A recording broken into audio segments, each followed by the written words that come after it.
Hi guys, இன்னைக்கு நம்ம பார்க்க போற ரெசிபி என்னன்னு பாத்தீங்கன்னா ஸ்பெஷல் உளுந்த வடை. இந்த உளுந்த வடையில என்ன ஒரு ஸ்பெஷல்னு பார்க்கலாம் வாங்க காய்ஸ்.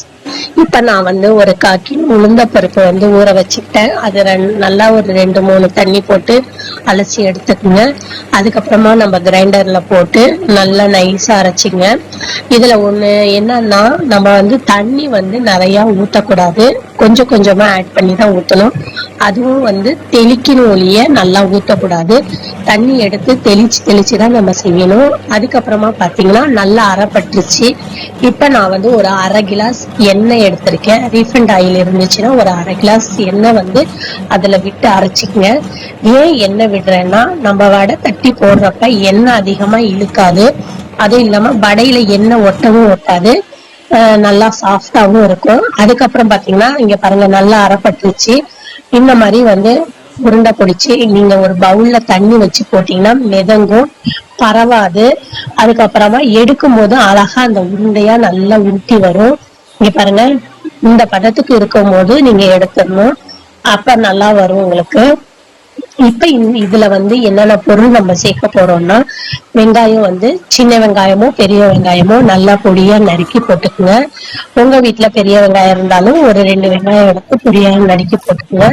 அதுக்கப்புறமா குட்டி குட்டியா நம்ம பச்சை மிளகாய் காரத்துக்கு ஏத்த மாதிரி நம்ம சேர்த்துக்கலாம். நான் ஒரு 5 பச்சை மிளகாய் தான் எடுத்திருக்கேன்.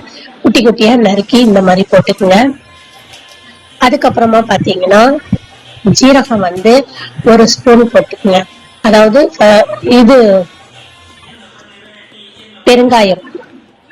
நம்ம பெருங்காயம் இந்த அளவுக்கு, உங்களுக்கு எவ்வளவு நீங்க மாவு அரைக்கிறீங்களோ அந்த அளவுக்கு டேஸ்டுக்கு தேவையான ஒரு 1/2 ஸ்பூன் அந்த மாதிரி போட்டுக்குங்க.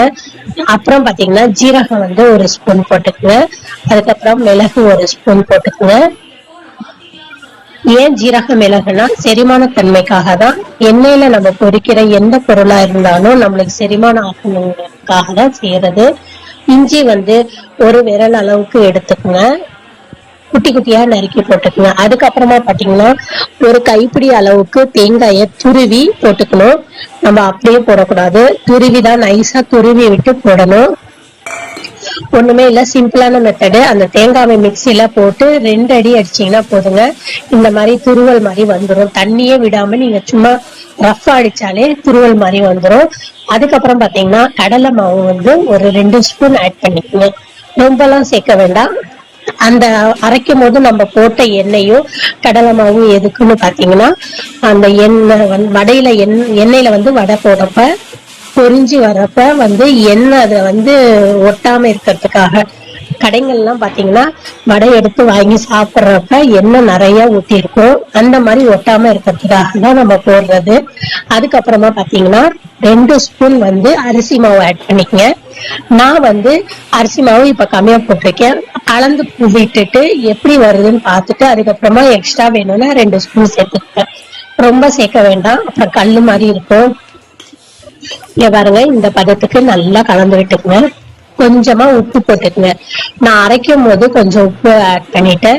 அதுக்கப்புறமா நீங்க டேஸ்ட் பண்ணிட்டு அதுக்கப்புறமா உப்பு சேர்த்துக்குங்க. இப்ப எனக்கு உப்பு பத்தல, அதனால கொஞ்சமா நான் சேர்த்துக்கிட்டேன். அப்புறம் கருவேப்பிலை கொஞ்சமா நறுக்கி போட்டுக்கிட்டேன்.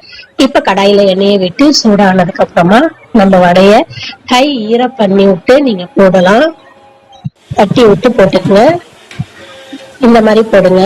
நல்லா பொரிஞ்சு வரணும். அந்த ஒரு பிரவுன் மாதிரி கலர்ல நல்லா வரணும். பொரிஞ்சு வந்தா சாஃப்டா சாப்பிடறதுக்கு இந்த மாதிரி எடுக்கணுங்க. நல்லா சாஃப்டா இருக்கும். நீங்க ஒரு டைம் இந்த மாதிரி ட்ரை பண்ணி பாருங்க. ஸ்பெஷலான என்னோட உளுந்த வடை எப்படி இருக்குங்கிறத கமெண்ட்ஸ் பாக்ஸ்ல கமெண்ட் பண்ணுங்க. அதுக்கப்புறம் நம்ம சேனலை லைக் பண்ணாதவங்க லைக் பண்ணுங்க, சப்ஸ்கிரைப் பண்ணுங்க. பாய் காய்.